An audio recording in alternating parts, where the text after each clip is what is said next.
Wedding Palace is a new comedy that is in theaters now. It is, some people say it's kind of like a Korean My Big Fat Greek Wedding. However, I do want people to know that it definitely is a Blasian collaboration, that even though it may look Asian on by first looks, there were also two African American men who were key collaborators of this film to make it happen. It was truly a multicultural experience. Derek Draper, who is the executive producer and editor, and also the writer of Afro Samurai, and also my co-writer, Robert Gardner, who is a professor at USC as well. There is my boy! Yes, Jason, you're supposed to be here 45 seconds ago! For most families, a wedding is a blessing. For Jason, She's supposed to go. The cake maker? marriage is the only way to stop The curse! The curse! We have an awesome cast in this film. We've got Bobby Lee, Margaret Cho, Brian T. You know him from Fast and Furious Tokyo Drift. He's not known as being the funny guy, but he plays a damn good romantic lead. For all the fans of a Korean movie called Old Boy, I don't know if you're familiar with that, but Kang Hae-jung, the lead actress of Old Boy, makes her English language debut in this film. And we also had Stephen Park from In Living Color from back in the day.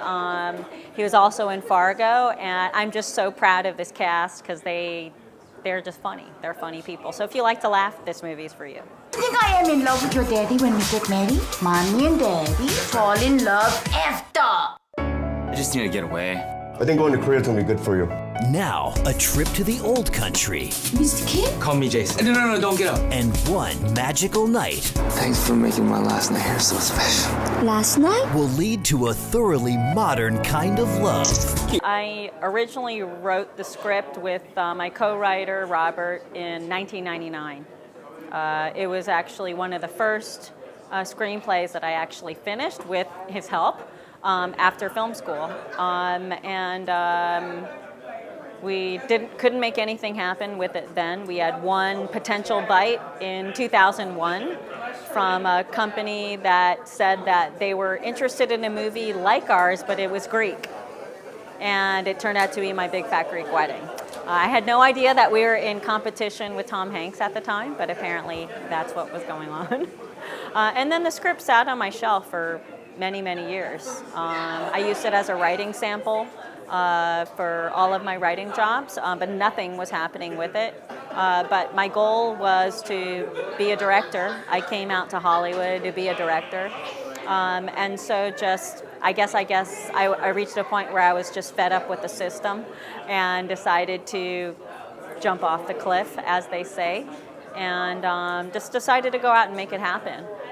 So I decided to bypass Hollywood altogether because I knew just from my own experience that it being an all Asian cast, I'm also a Asian female director, that it was going to be tough, that people weren't really going to get it. So I decided to go straight to Koreatown in Los Angeles, the business community there, and that's where we got our start.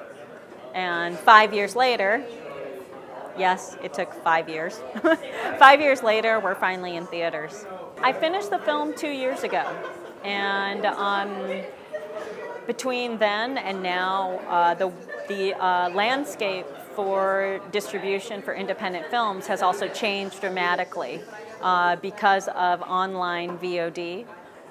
So in the beginning, when I first finished, I was getting offers from different online companies, and a year into the struggle, in some ways I had regretted. It's like, oh, maybe I should have taken some of those deals, but then 6 months later, finding out that many of those companies had vanished because it's kind of a new thing still.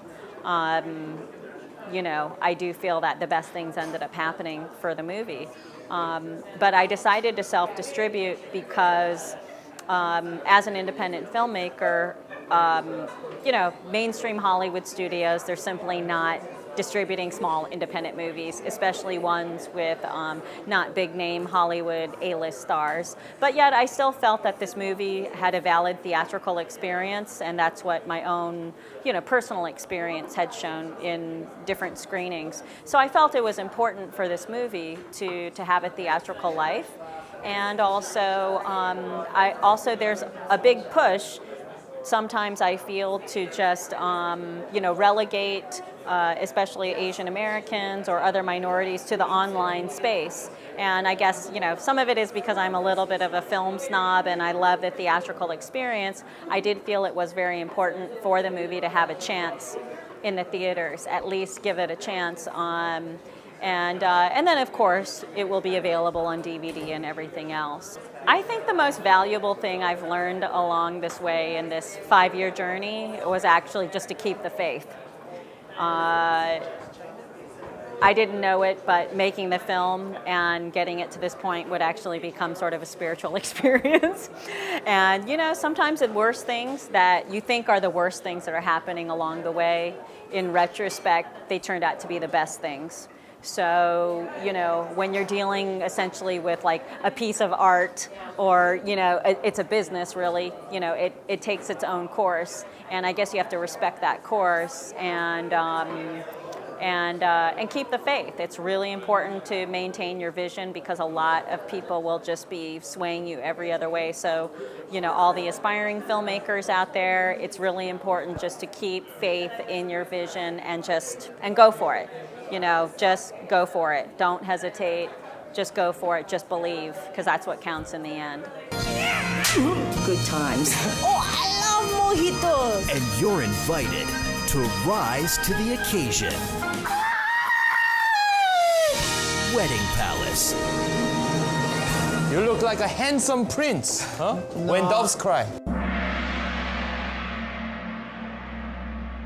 Hi, my name is Christine Yu. I'm the director of a new movie called Wedding Palace, and you are watching Reelblack.